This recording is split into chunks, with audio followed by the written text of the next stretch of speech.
Hello good evening everyone, प्यारे साथियों नमस्कार। स्वागत है आप सभी का आपके प्यारा सा स्टडी प्लेटफॉर्म साइंस संग्रह विद्याकुल यूट्यूब चैनल पर। मैं उम्मीद करता हूं कि आप सभी कोई मस्त होंगे। सो प्लीज हंसते रहिए, मुस्कुराते रहिए, स्वस्थ रहिए और मन लगा करके पढ़ाई करते रहिए। गुड इवनिंग साथियों। जैसा कि कल ये क्लासेस होने वाली थी, हो भी रही थी, पर अचानक से बच्चों नेटवर्क डिस्कनेक्ट हो गया, लाइट वाइट सब चली गई, जिसमें हम असमर्थ रह पाए, चाह कर भी कुछ नहीं कर सके। तो उसके लिए सॉरी। पर वो क्लासेज आज पुनः मैं आप सभी के लिए वही पीपीटीज वही क्वेश्चंस के साथ आज वापस कराने जा रहे हैं। मैं आप सभी से अनुरोध करूंगा, आप सभी कोई एंड तक बने रहिएगा, अंत तक हमारे साथ जुड़े रहिएगा, क्योंकि आज का ये ऑब्जेक्टिव सेशन बहुत इंपॉर्टेंट होने वाला है। जैसा कि आपको पता है कि आपका एग्जाम बहुत ही पास है, तो प्यारे बच्चों प्रैक्टिस तो लगातार जरूरी ही है। प्रैक्टिस बहुत ही इंपॉर्टेंट है, बहुत ही जरूरी है बच्चों। स्टार्ट करते हैं आज के सेशन को। एक बार आप सभी को जरूर शेयर कर देना। ओके बच्चों, एक बार कंफर्म कर दो ऑडियो क्लियर है ना? एक बार सारे बच्चे बता सकते हैं क्या क्या ऑडियो क्लियर है? क्या आप हमें सुन पा रहे हो, हाँ या ना? ऑडियो क्लियर है बच्चों?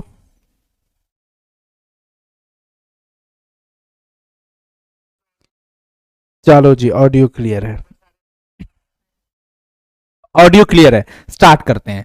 चलिए जी, सबसे पहला सवाल यही था, कीटोन का क्रियाशील मूलक क्या होता है?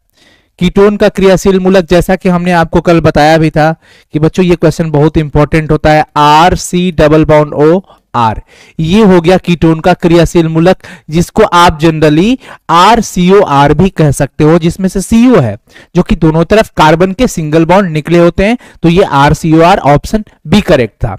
अच्छा, निम्नलिखित में से कौन क्रिस्टल है? क्रिस्टल के बारे में आपसे पूछ रहा है, विच ऑफ द फॉलोइंग, मतलब कि निम्नलिखित में से कौन क्रिस्टलाइन सॉलिड्स कि कौन क्रिस्टल है?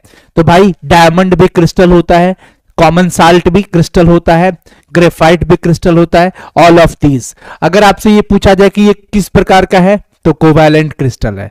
कौन सा है? कोवैलेंट। ये कौन सा है? आयनिक क्रिस्टल है। ये कौन सा है? ये भी क्या है बच्चों? कोवैलेंट क्रिस्टल है। ठीक है ना? याद रखने का बच्चों, याद रखने का, बहुत इंपॉर्टेंट है। अगला देख लो, किसी विलयन का वाष्प दाब होता है। सॉल्यूशन का वेपर प्रेशर क्या होता है भाई? सॉल्यूशन के वेपर प्रेशर की बात कर रहा है, किसी विलयन के वाष्प दाब की बात कर रहा है।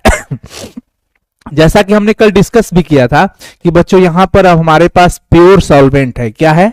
प्योर सॉल्वेंट, जिसको हम कहते हैं शुद्ध विलायक। ये क्या हो गया? शुद्ध विलायक। इसका कुछ अपना प्रेशर है पी नॉट, जिसको हमने क्या कह दिया? P not. अगर हम इसमें कुछ मिलाते हैं बच्चों, इसमें कुछ मिलाते हैं, तो ये वैल्यू कम हो जाएगा।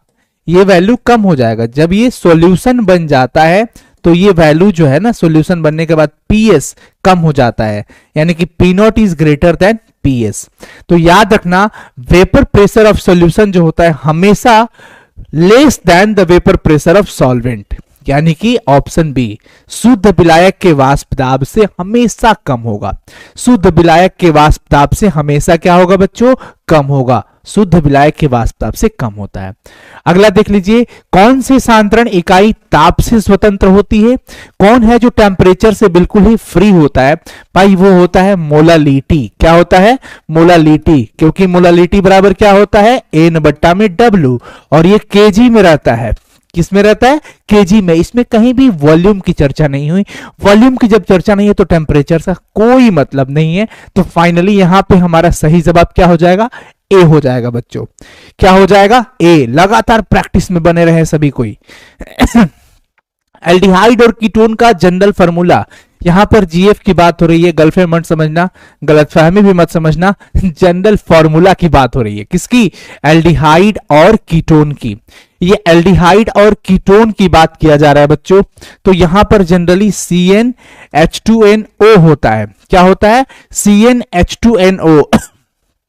याद रखना, CnH2nO। आप अगर सेट करके भी देख लेते हो तो यही आएगा। जैसे मान लो कि आपके पास कोई एल्डिहाइड है, CH3CHO, ठीक है ना? अब आप इसको टोटली ओवरऑल क्या लिख सकते हो? C2H कितना लिख सकते हो? 3 और 1 4, और ये ऑक्सीजन। देखो तो क्या ये CnH2nO पे फॉलो हो रहा है? बिल्कुल हो रहा है। यहां n का वैल्यू 2 है, 2 दूनी 4 है, O है, ऑप्शन बी।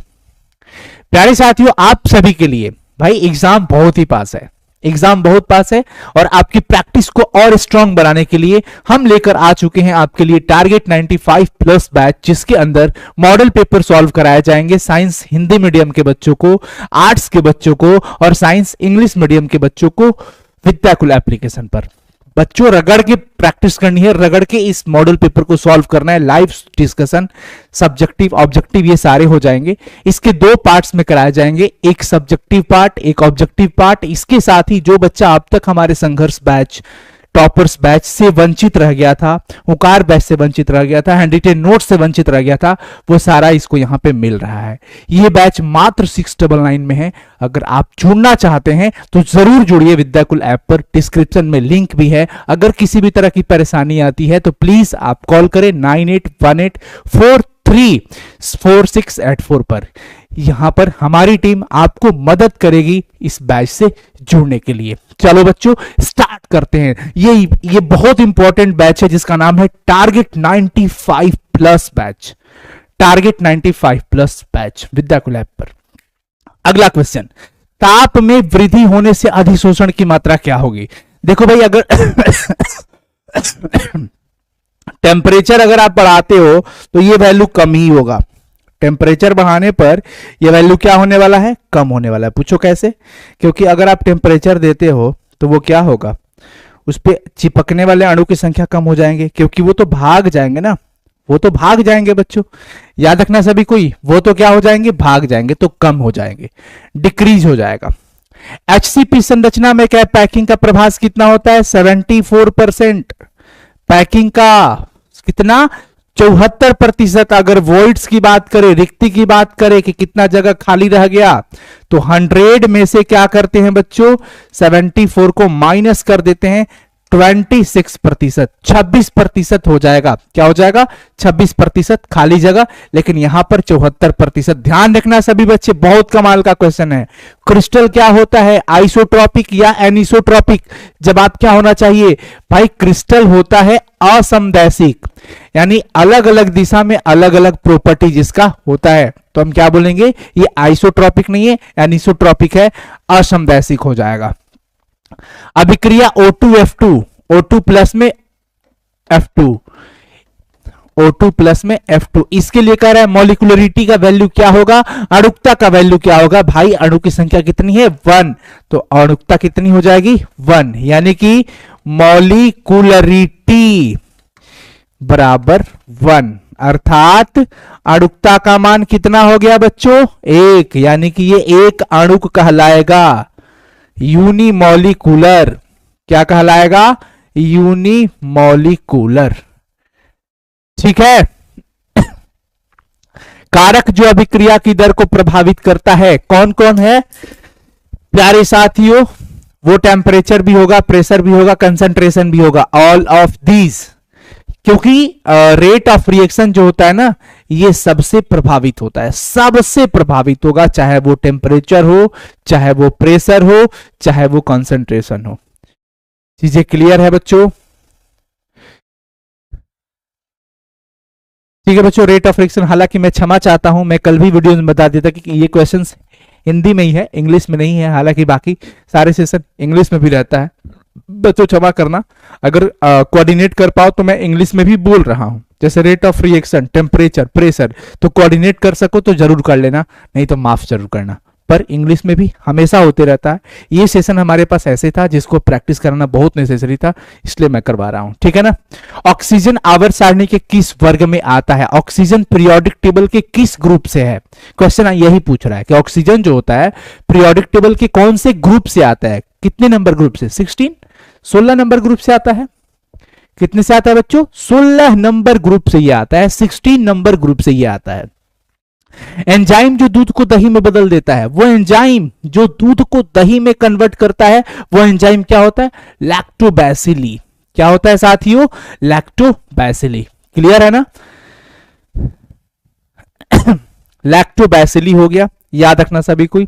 अयस्कों में उपस्थित अशुद्धि को क्या बोलते हो? इंप्यूरिटीज जो ओर्स के अंदर अवेलेबल हो, जो प्रेजेंट हो ओर्स के अंदर, उस इंप्यूरिटीज को क्या बोलते हो? गैंग बोलते हो। क्या बोलते हो? गैंग। और इस गैंग को वापस निकालने के लिए जो सबस्टांस, जो पदार्थ आप इस्तेमाल करते हैं उसको बोलते हैं फ्लक्स। फाइनली गैंग और फ्लक्स आपस में जब मिल जाते हैं तो ये बनाते हैं साथियों धातुमल, यानी कि स्लैग बनाते हैं। क्या बनाते हैं? स्लैग। ठीक है ना? आगे देखो, अयस्कों से गैंग को बाहर निकालने के लिए प्रयुक्त पदार्थ को क्या बोलते हो? आ गया सवाल, आ गया ना क्वेश्चन कि आप चाहते हो गैंग को बाहर निकालना, पर उसके लिए जो पदार्थ इस्तेमाल करते हो उसको क्या बोलते हो? फ्लक्स। यानी कि गैंग को वापस निकालने के लिए इसमें क्या डालते हो? फ्लक्स डालते हो। क्या डालते हो? फ्लक्स। और ये फाइनली मिल करके बना लेता है धातुमल, यानी कि जिसको अंग्रेजी में स्लैग बोलते हैं। ये तो फ्लक्स ही है और ये क्या हो गया? गैंग। यानी कि गैंग प्लस में फ्लक्स मिलके स्लैग बनाता है। पर यहां पर जो क्वेश्चन पूछा गया वो फ्लक्स ही होगा, तो आंसर हमारा सही जवाब ए हो जाएगा। विलयन में विलय तथा विलायक के मोल प्रभाज का योगफल पूछ रहा है कि the sum of mole fraction of solute and the sum solute and solvent, यानी कि सॉल्यूट का मोल फ्रैक्शन और सॉल्वेंट का मोल फ्रैक्शन, इन दोनों के मोल फ्रैक्शन का योगफल यानी कि सम क्या होगा? यानी कि x विलय का और x विलायक का, इसको जोड़ने पर ये वैल्यू कितना आएगा? तो 1 आएगा। ऑलरेडी आपको पता है n by n plus n और ये n by n plus n। ये छोटा n विलय के मोल को बताएगा, सॉल्यूट के मोल को बताएगा, बड़ा वाला n सॉल्वेंट के मोल को बताएगा। आप एडिशन करते हो n प्लस एन बटा में n plus n, cancel out होकर के क्या आ गया? 1 आ गया। तो यहां पर इनमें से कोई नहीं, क्योंकि 1 तो है ही नहीं, तो हम क्या लिखेंगे? ऑप्शन डी करेक्ट हो जाएगा। समुद्री जल का सी वाटर का ऑस्मोटिक प्रेशर अप्रॉक्स कितना होता है? 30 एटीएम। कितना? समुद्री जल का परासरणी दाब लगभग 30 एटीएम के बराबर होता है। ऑस्मोटिक प्रेशर क्या बोलते हैं इसको? Osmotic pressure. लोहे का अयस्क निम्नलिखित में से कौन है? इसमें से कोई ऐसा है जो लोहे का अयस्क है? कोई नहीं है, कोई लोहा का अयस्क नहीं है। तो ये ओर्स ऑफ आयरन पूछ रहा है बच्चों, कोई भी नहीं है। तो ये फाइनली क्या हो जाएगा? इनमें से कोई नहीं, नन ऑफ दीस। अगला सवाल, C2H5OH, देखना गौर करना, C2H5OH और CS3OCS3, ये पूछ रहा है किस प्रकार के आइसोमर्स है। ये दोनों आइसोमर्स है, पर किस प्रकार के आइसोमर्स? पोजिशनल आइसोमर्स, मेटामेरिज्म, चैन आइसोमर्स या नन ऑफ दीस। तो प्यारे साथियों, आइसोमर्स का सबसे पहला चीज तो आपको ध्यान रखना होगा, मॉलिक्यूलर फॉर्मूला सेम होता है पर स्ट्रक्चरल फॉर्मूला डिफरेंट होता है। तो यहां पर देख लो C2 है, H कितना है? 6 है, 5 और 1 6, और ये ऑक्सीजन। यहां पर भी देखो C2 है, H कितना है? 3 3 6 और ये O। यानी कि मॉलिक्यूलर फॉर्मूला यानी कि आणविक सूत्र सेम है, आणविक सूत्र सेम है, मॉलिक्यूलर फॉर्मूला सेम है। तो अंतर कहां पे है? डिफरेंस कहां पे है? वो ये है कि इसमें फंक्शनल ग्रुप अल्कोहल है और इसमें ईथर है। इसमें फंक्शनल ग्रुप, इसका क्रियाशील समूह अलग है, इसका क्रियाशील समूह अलग है। इस प्रकार से ये कौन सा कहलाएगा? ये इसमें से है ही नहीं, इनमें से कोई नहीं। क्या हो जाएगा साथियों? इनमें से कोई नहीं। याद रखना सभी कोई, ये भी हो जाएगा इनमें से कोई नहीं। हालांकि ये कौन सा होगा? क्रियाशील समावयवी होगा। क्या होगा? क्रियाशील समावयवी, फंक्शनल आइसोमेरिज्म, क्रियाशील समावयवी, फंक्शनल आइसोमेरिज्म, फंक्शनल आइसोमेरिज्म। पर इनमें से कोई नहीं है, तो यहां पर फिलहाल के लिए हमारा सही जवाब नन ऑफ दीस। हालांकि सही जवाब क्या है? क्रियाशील समावयवी, फंक्शनल आइसोमेरिज्म। वो पदार्थ जो दूसरे की क्रियाशीलता को बढ़ाता है उसे क्या बोलते हैं? वर्धक। क्या बोलते हैं बच्चों? वर्धक। जो दूसरे की क्रियाशीलता को, एक्टिविटी को इंक्रीज करता है, बढ़ाता है, उसको बोलते हैं वर्धक। जो उत्प्रेरक अभिक्रिया की दर को बढ़ाता है उसको क्या बोलते हैं? धनात्मक उत्प्रेरक, यानी कि पॉजिटिव कैटलिस्ट। क्या बोलते हैं? पॉजिटिव कैटलिस्ट, जो रेट ऑफ रिएक्शन को इंक्रीज करता है, बढ़ाता है। वैसा पदार्थ जो अभिक्रिया की दर को बढ़ाता हो उसको बोलते हैं positive catalyst. Option A. Amino acid में पाया जाने वाला क्रियात्मक समूह कौन है? एमिनो एसिड के अंदर कौन कौन से फंक्शनल ग्रुप्स होते हैं? आपको पता है साथियों कि एमिनो एसिड के अंदर नाम ही क्या है इसका?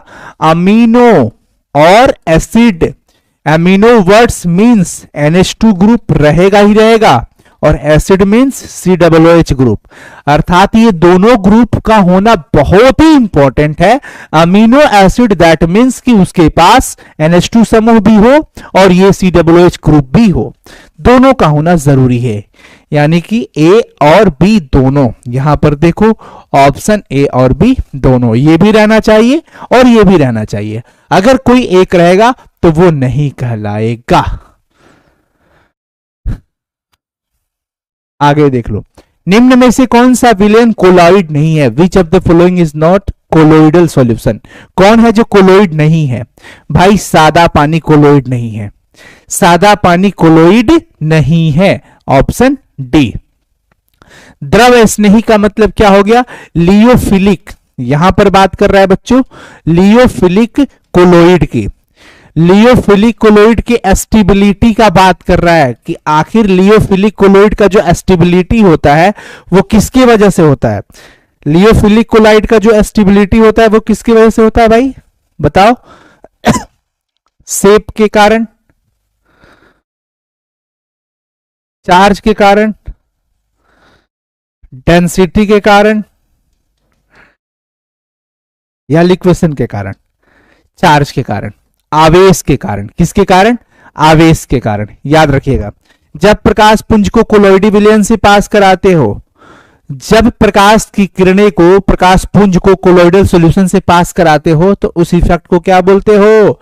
टिंडल प्रभाव। वो प्रकाश का प्रकीर्णन होता है, स्कैटरिंग ऑफ लाइट होता है। क्या होता है? स्कैटरिंग ऑफ लाइट, जिसको आप क्या नाम देते हैं? टिंडल प्रभाव। गुजारते हैं तो प्रकाश का प्रकीर्णन होता है, होता ही है, होता है। क्यों? क्योंकि यहां पर कोलोइडी विलयन है बच्चों। कोलोइडी विलयन से प्रकाश पुंज को गुजारने पर क्या होता है? होता है प्रकाश का प्रकीर्णन, यानी कि टिंडल प्रभाव। फैराडे की इकाई, फैराडे की इकाई क्या होती है? कूलम्ब प्रति मोल। कूलम्ब प्रति मोल। Option C. वैद्युत अपघटन के नियम किसने दिया था? फैराडे ने। इलेक्ट्रोलिसिस का नियम किसने दिया था? फैराडे ने। चालकता की इकाई क्या होती है? कंडक्टेंस की इकाई पूछा गया है, आपको निकालना पड़ेगा। क्या हो जाएगा? निकालना पड़ेगा। चलिए जी, C बराबर क्या हो गया? 1/ρ। कप्पा की बात कर रहा है ना, कप्पा। 1/ρ। रो बराबर क्या होता है? RA/L। कैसे? क्योंकि R बराबर ρL/A होता है, तो रो बराबर RA/L हो जाएगा। R होता है ओम, सेंटीमीटर स्क्वायर बटा में ये सेंटीमीटर, तो ये कैंसिल आउट कर देना, ओम सेंटीमीटर आ गया। अब इसका इनवर्स कर देना, ohm inverse centimetre inverse, ohm inverse centimetre inverse. कर लोगे सभी कोई? क्या हो गया बच्चों? बायोलॉजी का, बायोलॉजी का, बिल्कुल। अच्छा जी, अभी तो मैं कुछ नहीं कहूंगा, पर 1-2 दिन के अंदर मेरी पूरी कोशिश है बच्चों कि मैं आपके साथ कुछ कर पाऊं। मैं सबसे पहला बिग अपडेट्स आपको देता हूं कि बच्चों कल से फिजिक्स की क्लासेज स्टार्ट हो रही है। कल से फिजिक्स की क्लासेज स्टार्ट होने जा रही है। आप से एग्जाम तक लगातार आपको सप्ताह में रगड़ के वन शॉट क्लासेस मिलेगी, जिसमें वेरी वेरी इंपॉर्टेंट क्वेश्चंस कराए जाएंगे, ऑब्जेक्टिव क्वेश्चंस कराए जाएंगे, जो भी इंटरनेट मॉडल पेपर है सब सॉल्व कराए जाएंगे। फिजिक्स का कल से क्लास स्टार्ट होने जा रहा है। ओके, और कल से फिजिक्स का हो रहा है तो 2-3 दिन वेट कर लीजिएगा बायो का, लेकिन जो भी टीचर्स आएंगे वह रगड़ के पढ़ाएंगे और वही पढ़े जो बोर्ड एग्जाम में पूछता है। मोलर चालकता का पूछ रहा है बच्चों, ohm inverse centimetre square mole inverse, solve कर लेना इसको। निम्नलिखित में से कौन है जो कलरफुल होता है? Ammonia, N2O। अब इसमें से आपसे पूछ रहा है कौन है जो रंगीन होता है? NO2 कलरफुल होता है ये, ठीक है। आगे देखो, विलयन की चालकता किसके समानुपाती होती है? नंबर ऑफ आयंस की। नंबर ऑफ आयंस जितना ज्यादा होगा कंडक्टिविटी उतना ही ज्यादा होता है, तो कंडक्टिविटी किसके पर डिपेंड कर गया है बच्चों? नंबर ऑफ आयंस पर। फैराडे का पहला नियम क्या था? M बराबर ZCT या M बराबर ECT। यहां पर देख लो, M बराबर ZCT, Z की जगह पे E लगा दिया है तो E कांस्टेंट के फॉर्म में आ जाएगा, M बराबर ECT। ठीक है। उत्प्रेरक वे पदार्थ होते हैं जो किसी रासायनिक अभिक्रिया की गति को बढ़ाते भी हैं और घटाते भी हैं, इंक्रीज और डिक्रीज। याद रखना सभी कोई। प्रथम कोटि की अभिक्रिया के लिए टी हाफ का वैल्यू क्या होता है? 0.693 अपॉन के। ऑप्शन ए, बी, सी और डी, इन चारों में से बता दो फटाफट से, देखते हैं कौन सही बताता है। वेरी गुड, ऑप्शन ए ही आ रहा है आप लोग का भी, ऑप्शन ए सही होगा, 0.693 बाई के। ये टी हाफ, जिसको आप हाफ लाइफ बोलते हो, ठीक है बच्चों, ये है। आगे देखिए, तेल को वसा में बदलने के लिए कौन सा उत्प्रेरक इस्तेमाल करते हैं? निकेल का। वनस्पति तेल को वनस्पति घी में बदलने के लिए निकेल का इस्तेमाल किया जाता है। यूरिया को अमोनियम कार्बोनेट में बदलने वाला एंजाइम क्या कहलाता है? यूरिया को अमोनियम कार्बोनेट में बदलने वाला यूरिएस है कहीं ऑप्शन में? यस, यूरिया को अमोनियम कार्बोनेट में बदलने वाला एंजाइम यूरिएस कहलाता है, याद रखना सभी कोई। वैद्युत अपघटन विधि द्वारा शुद्ध किया जाता है, किसको शुद्ध किया जाता है? कॉपर का। किसका? कॉपर का रेफिनिंग किया जाता है किसके द्वारा? इलेक्ट्रोलिसिस मेथड द्वारा। Na2O2 किस प्रकार का ऑक्साइड है? परऑक्साइड। क्या है ये? परऑक्साइड। H2O2 टाइप का है, उसी प्रकार से Na2O2 ये परऑक्साइड है। प्रकाश रासायनिक अभिक्रिया की कोटि हमेशा 0। फोटोकेमिकल रिएक्शन, इसका ऑर्डर ऑलवेज 0 होता है। फोटोकेमिकल रिएक्शन का ऑर्डर क्या होता है बच्चों? ऑलवेज 0, हमेशा शून्य होता है, हमेशा से शून्य होता है। अणुकता का अधिकतम value, maximum value of molecularity कितना पॉसिबल होता है? 3 तक का, सब पढ़ाया हुआ है। अणुकता का अधिकतम वैल्यू कहां तक पॉसिबल होता है बच्चों? 3 तक। मैक्सिमम वैल्यू 3 तक जाता है। आगे देखो, शुष्क सेल का यानी कि ड्राई सेल का विद्युत वाहक बल ईएमएफ, इलेक्ट्रोमोटिव फोर्स कितना होता है? 1.5 वोल्ट। कितना होता है? 1.5 वोल्ट। याद रखने का। निम्नलिखित में से कौन द्वितीयक सेल है, यानी कौन है जो सेकेंडरी सेल है? क्या है? सेकेंडरी सेल की बात कर रहा है। सेकेंडरी सेल इसमें से कौन है? लेड स्टोरेज बैटरी, लेड संचायक सेल जिसको कहते हैं। ऑक्सीजन और ओजोन ये क्या है? अपरूप हैं। एलोट्रॉप्स क्या है बच्चों? ऑक्सीजन यानी कि O2 एंड O3 ये एलोट्रॉप्स होते हैं। क्या होते हैं? Allotropes, option C. अच्छा, KMnO4 में Mn का ऑक्सीडेशन स्टेट पूछ रहा है या ऑक्सीडेशन नंबर। पोटेशियम पर मैग्नेट है, जिसका पूछ रहा है उसका x मान लिया, सॉल्व कर लो आप। K का 1 होता है, इसका x प्लस ऑक्सीजन का -2 into 4 equal to total charge, इस पे कुछ नहीं है तो क्या है? 0। 1 प्लस x माइनस 8 बराबर 0, x माइनस 7 बराबर 0, x बराबर में +7। आपकी मैथमेटिक्स तो हमसे भी स्ट्रांग है। +7 ऑप्शन सी करेक्ट। ठीक है बच्चों, कोई गलती नहीं करेगा, कोई गलती नहीं करेगा। +7 आने वाला है, +7।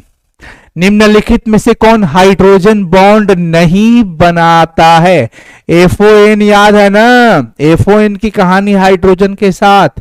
ये HF बनाता है, H2O बनाता है, NH3 बनाता है, पर HCl नहीं बनाता है।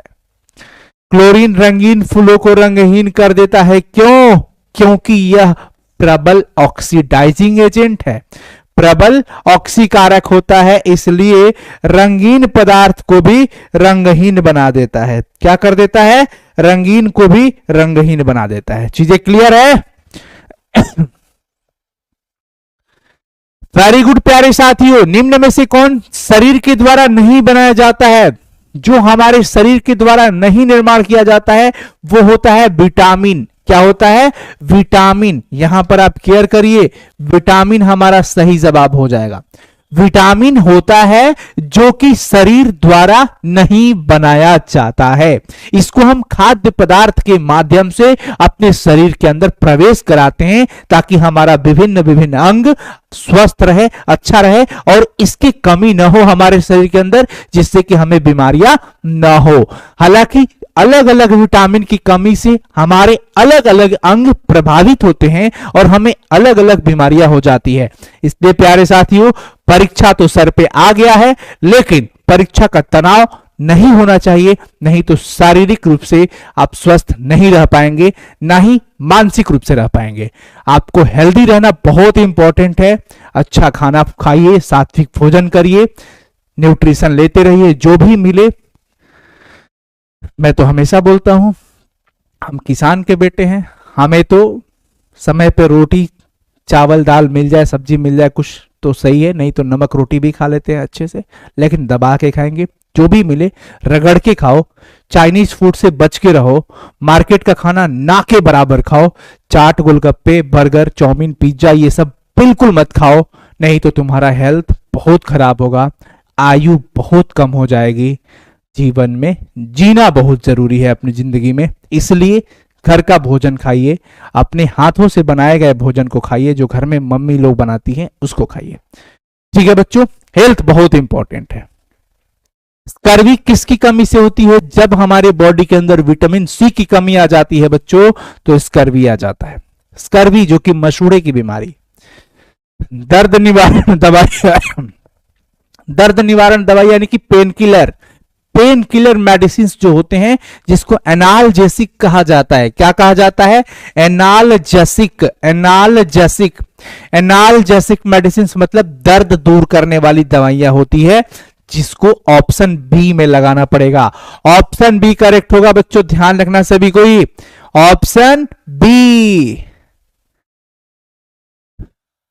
चलो जी आगे देखो, निम्न में से कौन सर्वाधिक मीठी शर्करा है? सबसे मीठा स्वीटेस्ट शुगर की बात करें, फ्रक्टोज होता है। क्या होता है?